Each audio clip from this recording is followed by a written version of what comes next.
Itu jagai, jangan sampai hancur amalmu gara-gara sifatmu sendiri.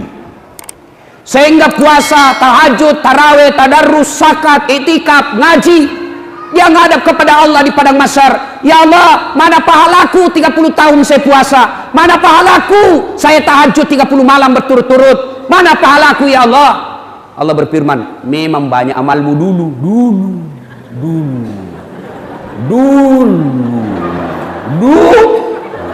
tapi capui habis. Gara-gara apa? Kamu hancurkan karena sifatmu yang jahat. Jadi amal tak yang kita kumpul berjamaah, tadarus, ngaji, itikaf habis gara-gara apa? Ada sifat yang jelek dalam diri kita.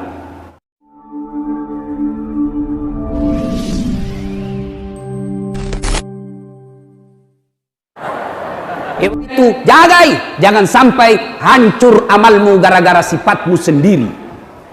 Sehingga puasa, tahajud, tarawih, tadarrus, zakat, itikaf, ngaji, dia ngadap kepada Allah di padang mahsyar. Ya Allah, mana pahalaku 30 tahun saya puasa? Mana pahalaku saya tahajud 30 malam berturut-turut? Mana pahalaku ya Allah? Allah berfirman, memang banyak amalmu dulu,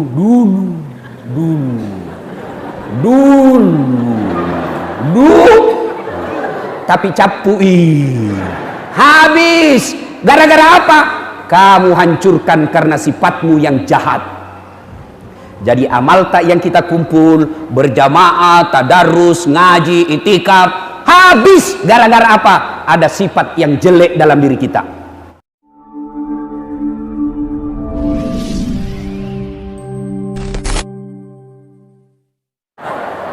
Ibu bapak, saudara-saudara sekalian, nah kita dengar ceramah dulu. Banyak amal pasti kita kumpul waktu Ramadan. Siang puasa, malam tarawih, subuh dini hari tahajud, subuh jamaah di masjid, selesai jamaah dia ikut ceramah, selesai dengan ceramah dia pergi ke kantor cari nafkah, di kantor dia tadarus, akhir Ramadan dia bayar zakat. Masya Allah, banyak sekali amalnya. Seiring dengan ini Rasulullah sallallahu alaihi wasallam menginformasikan kabar gembira, man shoma ramadana imanan wa ihtisaban ghufira lahu ma taqaddama min zambihi. Nigi nasa puasangi ramalan. Siapa yang berpuasa di bulan suci Ramadan, siapa saja, apakah itu Satpol PP, polisi setengah atau tentara atau polisi, ada pegawai honor atau ustadz atau pengusaha, siapa saja yang berpuasa di bulan suci Ramadan, diampuni dosanya yang telah lalu dan yang akan datang. Subhanallah, baru puasa banyak amalnya orang di bulan Ramadan. Tapi perlu kita tahu, apakah setelah bulan suci Ramadan selesai, setelah bulan suci Ramadan kita tinggalkan, amal-amal ini selamat, amal-amal yang kita kumpul ini aman? Tentu tidak. Pak Makadena Bitta, pelihara amalakmu, jaga amalakmu, pasti pulung amalakmu. Sudah itu jagai, jangan sampai hancur amalmu gara-gara sifatmu sendiri. Sehingga puasa, tahajud, tarawih, tadarrus, zakat, itikaf, ngaji, dia ngadap kepada Allah di padang mahsyar. Ya Allah, mana pahalaku 30 tahun saya puasa? Mana pahalaku saya tahajud 30 malam berturut-turut? Mana pahalaku ya Allah? Allah berfirman, memang banyak amalmu dulu,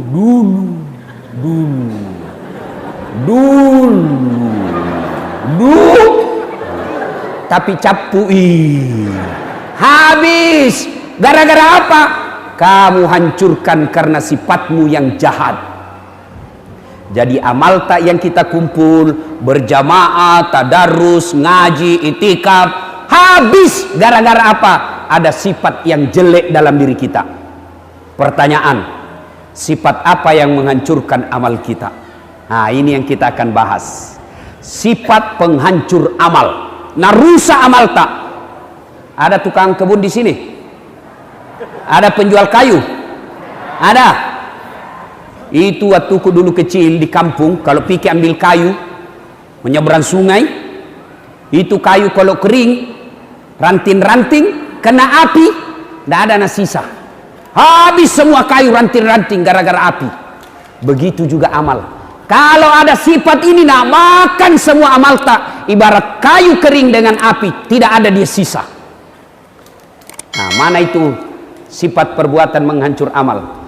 Rasulullah bersabda, sittatu asyain tukhbitul amal. Ada 6 sifat yang menghancurkan amal-amal kebaikanmu. Mari kita simak satu demi satu dengan harapan tidak ada di antara kita begitu. Satu, kata Nabi, yang menghancurkan amalmu, dia makan amalmu, al-istighalu bi uyubil khalq. Apa itu? Suka sekali cari jeleknya orang, nah lupa jeleknya dirinya sendiri. Nah, ini kalau pilkades ini banyak begini. Pacarita salah. Itu yang di belakang ini. Pergi pengajian, macurita gitu, sambil nunggu ustad, macarita semua orang na lewat na lihat na komentari. Tidak gina cerita mulutnya, tapi matanya mulai masuk masjid orang na lihat-liaki. Duduk orang apa? Tidak ada cerita orang, tapi matanya apa? Lipstick na palsu. Kenapa kau tahu? Melengkek di gigina. Ayo, semua orang mau urus, biar ustadz juga ngecelah, ustadz juga dia maki-maki. Apa itu ustadz? Cerita-cerita neraka saja. Jangan malah kau panggil itu ustadz. Itu je bajunya kemari waktu na di TV One. Urusanku, khusus kau. Ada pecala-cala di sini? Ada? Tidak ada? Dede motor lolos. Hati-hati. Dekat pilpres, dekat pilcaleg, dekat pilkadas. Cocok nih? Pilkades. Hati-hati. Banyak yang menyebarkan fitnah. Hati-hati menggunakan medsos. Jangan mau dibodoh-bodohi. Jangan sampai kita sebar berita bohong, kita fitnah orang, dia marah, lapor polisi, orang jadi kepala desa, kau masuk penjara. Dongo, bego. Masa orang mau jadi caleg, mau jadi anggota DPR, orang mau jadi presiden, orang menjadi kepala desa, kamu yang buku maki-maki di medsos? Apa namanya kalau bukan bego? Bogo, dongo, beleng-beleng. Di kampungku bilang songe. Apa pi? Apa pi? Hah? Ada yang bilang begini, Ustadz, betul yang suku bilang Ustadz, memang begitu sifatnya. Justru betulnya namanya gibah. Kalau salah, fitnah. Fitnah lebih kejam daripada tidak memfitnah. Ustadz, cocok yang kubilang, begitu memang sifatnya. Itu yang disebut gibah. Tahu ketika Nabi Isra Mi'raj, ada seorang wanita, kukunya terbuat dari tembaga api neraka, mukanya cantik, wajahnya seksi, badannya montok, tapi anehnya dia cakar mukanya, dengan kuku tembaga api neraka. Dia makan dirinya sendiri, lalu dia makan bangkai orang mati di depannya. Taubate na andre dagingna pak, na andre jukukna. Nabi bertanya, Jibril, siapa itu bodoh sekali? Dia tahu sakit dia cakar, dia tahu bangkai dia makan, dia tahu busuk dia makan. Siapa dia? Jibril. Jibril menjawab, itulah umatmu yang suka cerita kejelekan sesamanya muslim. Hati-hati pak, jangan cerita jeleknya orang. Ibu-ibu, ada tetangga tak datang, Yanu selingkuh bedek suaminya. Ada bapak-bapak suka selingkuh di sini? Ada. Makanya jangan selingkuh, poligami dong. Selingkuh haram, poligami kalau mampu. Kalau tidak mampu kok jangan kau coba-coba. Apalagi pun malak kau dibenenu. Bagaimana mau kau poligami? Istrimu saja nonton kalau pegang remote tidak bisa mau macam-macam. Apalagi polisi. Wabillahi taufiq wal hidayah. Tidak ada polisi Pak yang tidak takut sama istrinya. Lihat Maki, kenapa itu polisi pada takut sama istrinya? Masalahnya istrinya pergi lapor sama istrinya komandan. Sama-sama istri deh. Komandan bisa diajak diskusi, tapi istrinya komandan tidak bisa diajak diskusi Pak. Dari bilang orang, berarti Ustaz tidak takut sama istrinya. Aku bilang, kenapa saya mau takut sama istriku? Cuma istriku lebih berani dari saya. Ayo, jangan cerita kejelekan orang. Tiba-tiba ada tetangga tak datang bawa gosip. Ibu Haji, Yanu selingkuh bedek. Maka orang yang baik imannya, dia akan berkata, na'udzubillah min zalik. Kita berlindung kepada Allah dari keburukan seperti itu. Belum tentu suami tak tahu lebih baik dari dia. Itu yang baik. Yanu bedek, na'udzubillah min zalik. Jangan kau cerita deh, belum tentu kita lebih baik dari dia. Yanu bedek, jangan kau urus urusannya orang, urus dirimu masing-masing. Inilah orang yang berhasil puasanya. Tapi yang banyak kulihat, Yanu bedek, iyo, begitu memang itu nah, enggak tahu, suka sekali codo. Ini. Mana te urusan nana urus tau. Kalau suka ki codo-codo bukan urusan tak, nanti hidup tak seperti toge. Tahu toge? Pak polisi lihat beda itu toge. Ikut campur itu, bikin ki soto Banjar ada. Gado-gado ada, pecel, tahu isi selalu ada. Karena dia suka ikut campur, maka Allah takdirkan semua bengkok. Lihat itu toge bengkok semua itu. Makanya kalau ada orang proses pilkades suka cerita jeleknya lawannya, bilang kau saja calon kepala desa toge nih. Jangan cerita. Bapak demi Allah, ada calon legislatif, ada calon tim sukses presiden, calon kepala desa, suka cerita jeleknya orang, demi Allah jangan pilih karena dia orang batil. Yang baik itu apa misimu? Apa yang kau melakukan? Jangan cerita Yanu begini, Yanu begini, Yanu begini. Adakah orang tidak ada baik jeleknya? Ada kira-kira di antara kita yang tidak punya kekurangan? Semua kita punya kekurangan. Maka yang baik, lebih baik perbaiki diri kita. Jangan urus urusannya orang. Jelas? Jelas nih? Orang yang suka cerita kejelekan dalam Al-Quran dijelaskan, ayuhibbu ahadukum, sukakah kamu memakan bangkai sesamamu manusia? Ya, makanya.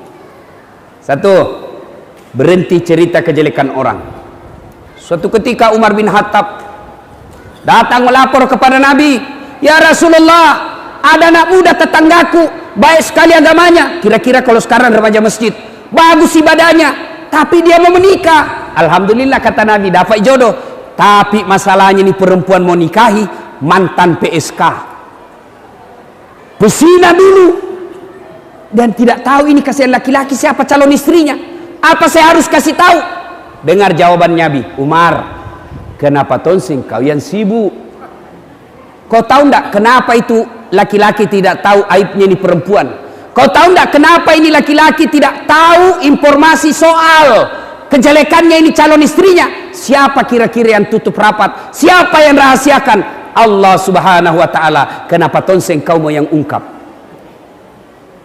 Nah, di al-istighalu bi uyubil khalqi, suka sekali cerita kejelekan orang. Ini biasa orang cerita kejelekan orang Pak, tidak di warkop, tidak lagi di balai-balai, dek nana ko pangka-pangkae, dek nana ko pasae, dek nana ko warunge, ko kega pale macerita salah tawe WhatsApp, broadcast, kirim. Hati-hati, jangan sampai gara-gara bapak bernafsu kirim berita tidak benar, orang tersinggung, lapor, namanya hoax. Tahu jaki hoax? Berita bohong.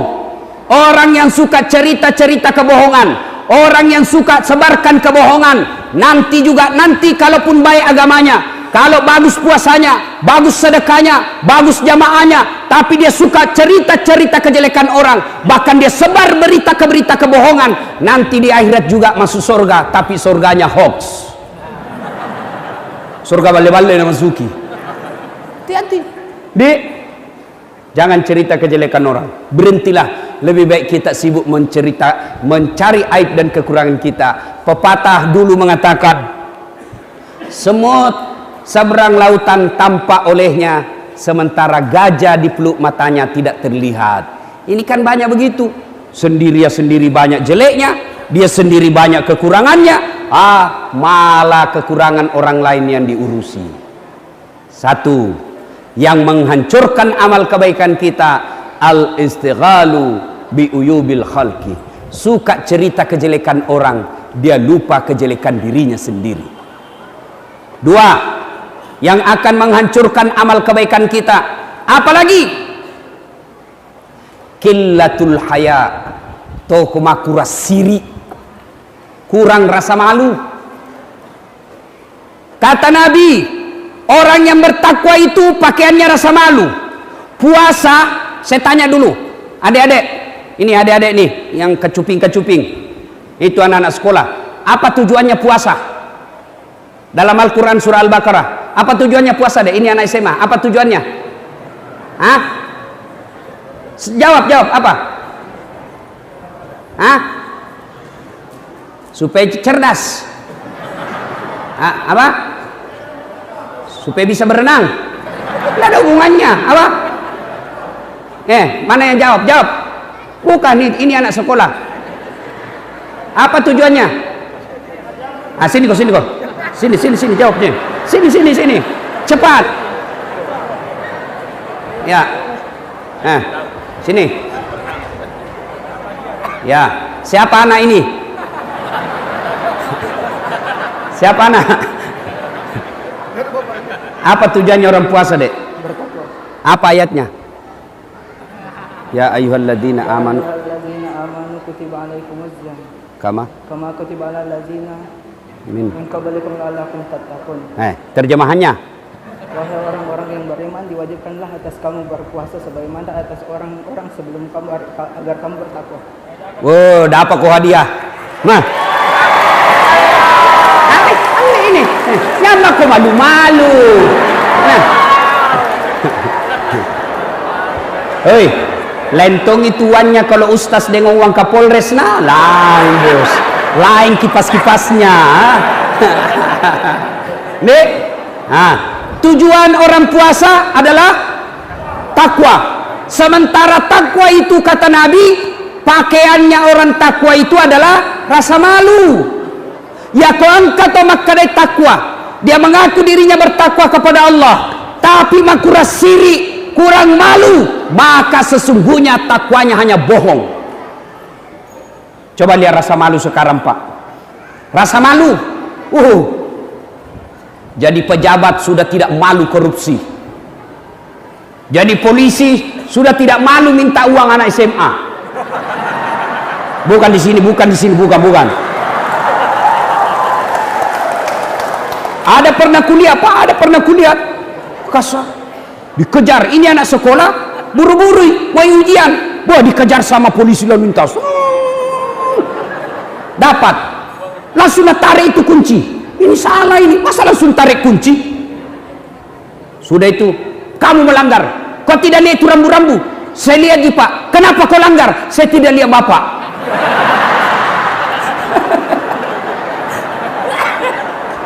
Bukan di sini, bukan di utara, bukan. Polisi India.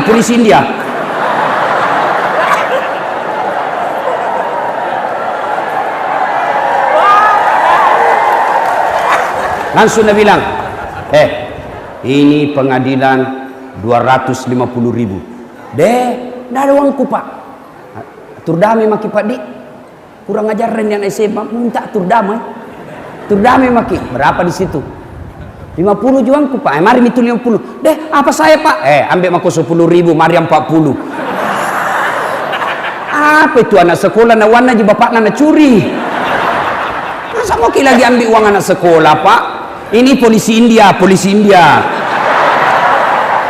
Kalau polisinya lu utara, apa nak bilang? Mana nomor teleponnya bapakmu? Mari. Ini, Pak. Pak, perkenalkan, saya polisi lalu lintas di lampu merah, Mas Hamba, nama Dasat Latif. Ini bapak ini tidak menyayangi anaknya. Ini bapak ini sudah tidak sayang sama anaknya. anaknya masih kecil begini, tidak punya SIM, tidak pakai helm, pergi naik motor. Bagaimana kalau bapak ditabrak anaknya? Bapak akan mati anaknya. Kalau bapak sayang sama anaknya, datang ke kantor, ketemu sama saya, bawa itu, ambil sendiri motor dan anaknya dalam penjara. Kasih tangi dulu tak 2 jam biar dia tobat. Jangan minta warna bos. Nih, nah itu pak, sekarang orang tidak malu, tidak malu korupsi. Umar bin Khattab sudah jelaskan, suatu ketika Umar bin Khattab, dia tiba-tiba kedatangan tamu, datang tamunya, Umar waktu itu presiden. Assalamualaikum ya Amirul Mukminin. Waalaikumsalam. Masuki. Ya Amirul Mukminin, tunggu dulu. Kata Umar, kau datang ini mau ketemu saya sebagai Umar pribadi atau presiden? Nabi bilang urusan pribadi ji ya Amirul Mukminin. Baiklah duduk kok. Umar langsung kasih mati lampu. Mati lampu Pak Janangan. Nabi bilang tamunya, kenapa dikasih mati? Gelap-gelap gini. Dia bilang begini, tadi saya pakai lampu itu minyak negara. Saya pakai lampu karena saya lagi tulis uang ini kas negara. Saya lagi bekerja dinas kayak ini. Tadi, sekarang kau cerita pribadi, tidak boleh pakai minyak uang negara. Mati. Coba. Contoh-contoh ini kepala dinas. Lihat. Contoh-contoh Pak Camat. Jangan pakai itu pelat merah pergi bawa undangan lah kuras siri. Malu dong. Sudah digaji sama negara, sudah dikasih mobil dinas, dibayarkan bensinnya, dikasih pengamanan Satpol PP, ngurus negara tidak tahu.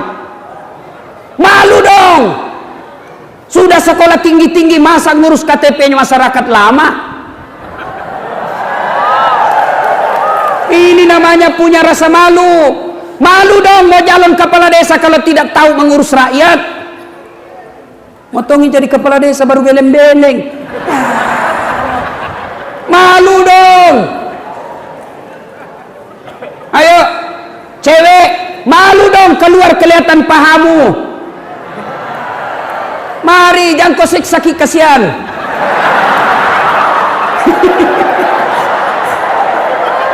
Pamer-pamer pahamu kita kau siksa. Terutama itu kodong polisi yang di pinggir jalan. Wah, paling banyak penderitaan matanya itu kasih. Lewat mi cewek kelihatan pahanya, kelihatan kalepakna, dilihat semua. Pasti dilihat ke barang bagus. Maka mari kerjasama. Anak darah, taruh-taruh siri alemu. Orang tua dulu kita bilang kode gaga sirimu, imrak ke siri kolalenge. Sekarang perempuan kadang-kala saya bingung. Lebih mahal paha ayam di kampung daripada paha cewek. Coba lihat orang dulu pak. Kalau ada cewek lewat, apa nak bilang orang tua tak? Ni gana eromaku. Matan resirila de mana de gaga pita gagana. Lipa yase lipa yawa. Dulu. Sekarang lewat cewek apa namanya? La ilaha illallah. La kuras siri. Hei cewek, ku kasih tahu ke rahasia laki-laki nih ya.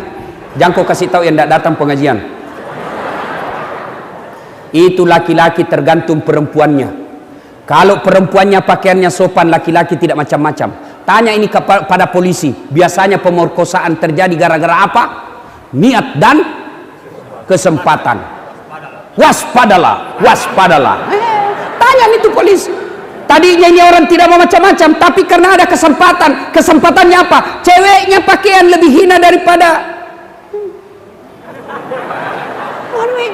Coba kalau dia pakai jilbab lewat itu cewek, dia pakai jilbab, matan resiri, malu, jalannya saja sopan, jalannya santun, jalannya melebih, laki-laki tidak akan ganggu. Paling pun kalau diganggu paling dia bilang assalamualaikum. Bau surga deh. Paling itu. Tapi kalau lewat cewek kelihatan dadanya, kelihatan pahanya, kelihatan keteknya, lewat, nah bilang cowok,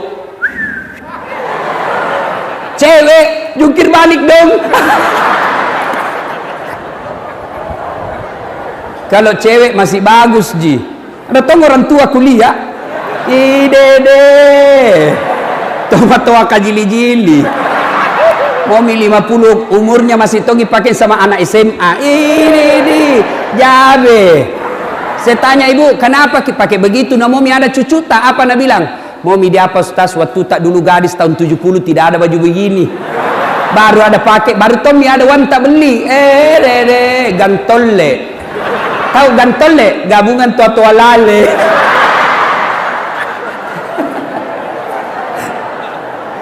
Ayo, tanamkan rasa malu. Pengurus masjid, malu dong. Sudah dikasih SK, tidak pernah datang berjamaah di masjid. Berapa pengurus masjid? 150. Tapi yang datang berjamaah kadang cuma 20. Malu dong jadi pengurus masjid tidak datang berjamaah di masjid. Kenapa jadi biasa orang malas pergi berjamaah di masjid? Salah satu juga sebabnya manajemen masjid tidak bagus. Suka simpan saldo. Saldo kah 150 juta. Begitu kita mau buang air kecil, tidak ada air. Kok apa simpan uangnya orang 150 juta? Belanjakan supaya jalan amalnya orang. Masih baik kalau kencing, kalau itu air besar. Saya pernah Pak, pulang kampung, singgah saya di masjid, cantik dari depan. Begitu saya masuk toilet, saya kira ada air. Enaklah saya. Sekalinya sudah, tidak ada air. Tidak ada air. Saya sama kita. Kalau kencing di kandate saja selesai.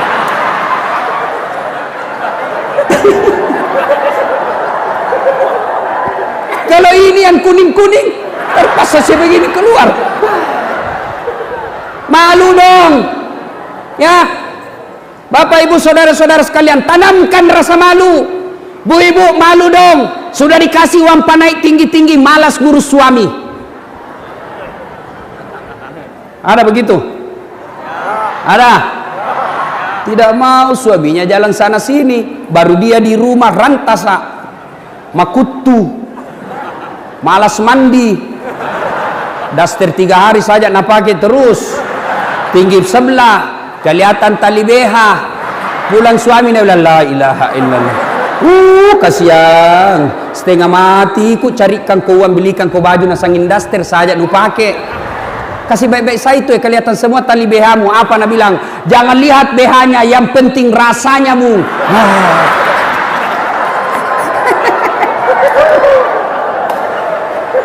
Ada ibu-ibu begitu di sini. Bagaimana suami tak tidak stres? Di kantor dimarahi sama komandan. Di jalan kempes ban mobil, mendorong setengah jam.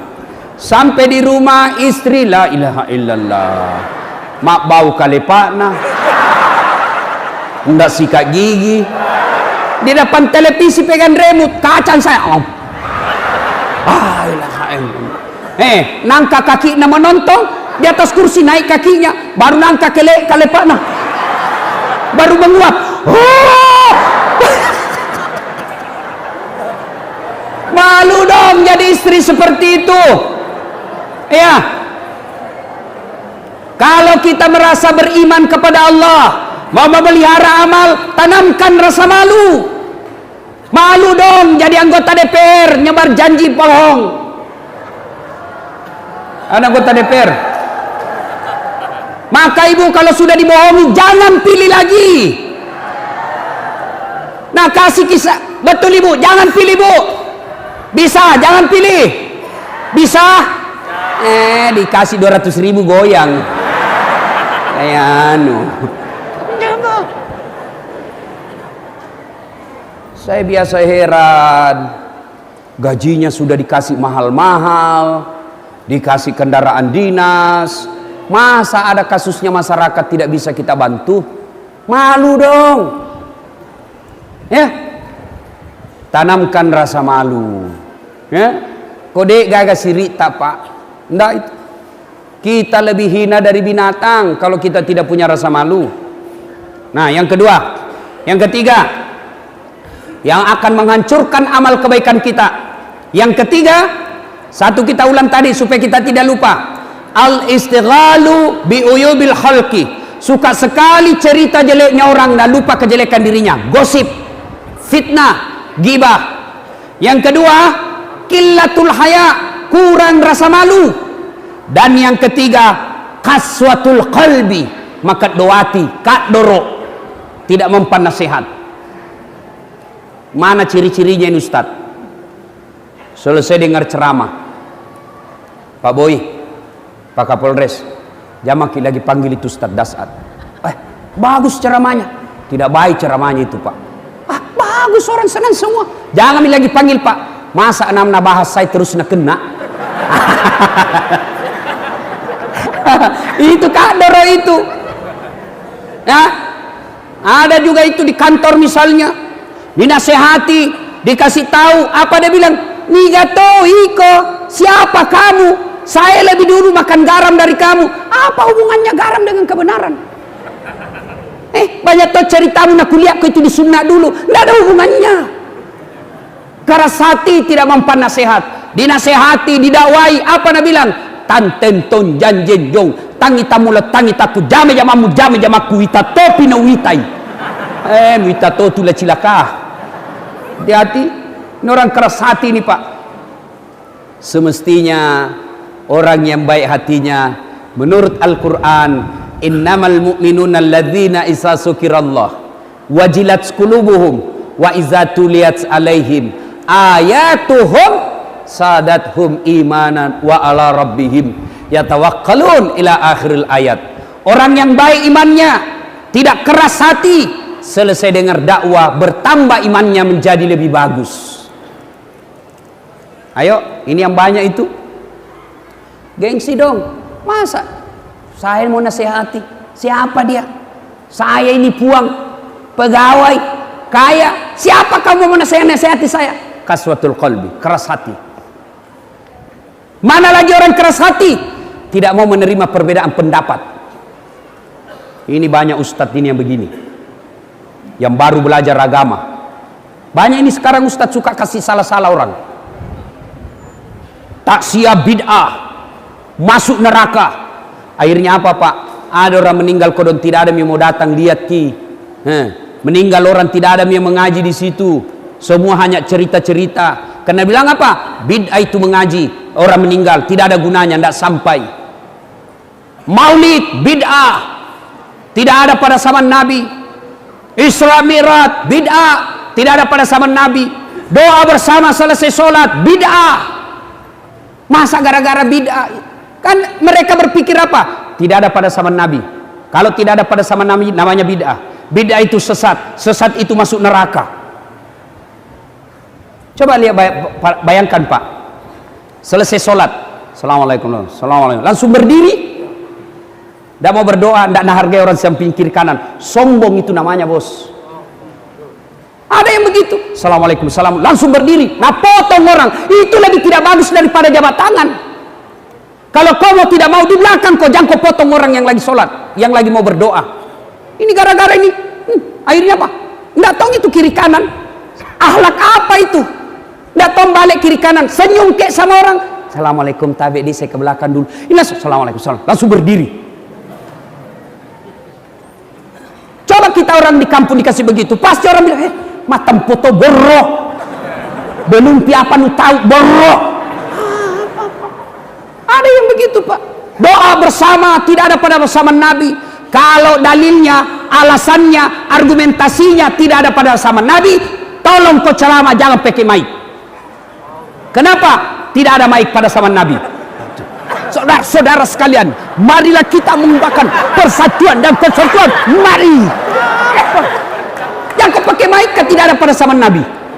Ini sekarang ini Pak baru belajar agama 6 bulan. Nah kasih salah orang yang belajar agama 30 tahun. Apa ini? Gara-gara kita berbeda pendapat tidak mau terima. Ada itu begitu Pak. Satu ustadznya, ustadz yang lain tidak mau terima. Nah taksir semua ustadz. Ini buat sesat. Jangan. Kita ini Indonesia. Saya juga tidak setuju namanya Islam Nusantara. Apa itu Islam Nusantara? Disuruh orang dulu menyanyi baru ceramah. Sebelum ceramah nyanyi Indonesia Raya. Nah bukan ke upacara bendera ini bos. Indonesia tanah airku. Assalamualaikum warahmatullahi wabarakatuh. Lentong Indonesia Raya, lentong ceramah. Ya, adik-adik yang baru belajar agama, baru mau belajar, silakan belajar di YouTube. Tapi kalau ada perbedaan pendapat, jangan salahkan pendapatnya orang. Selalu saya contohkan. Coba kunut. Dari dulu gitu kunut, Pak. Ada yang kunut, ada yang tidak. Yang kasih kita bertengkar, yang kunut, nah kasih salah yang tidak kunut. Yang tidak kunut, nah kasih sesat yang kunut. Bertengkar maki itu. Takbir. Coba lihat takbir, Pak. Takbir saja itu Allahu Akbar. Sejajar dengan bahu, dia begini. Allahu Akbar. Ada juga yang begini, Allahu Akbar. Sejajar dengan bahu dari depan. Semua cocok. Ada juga kuliah begini saja. Allahu Akbar. Ada juga. Silakan yang penting jangan kau kasih salah orang. Ada juga yang kuliah begini. Allah.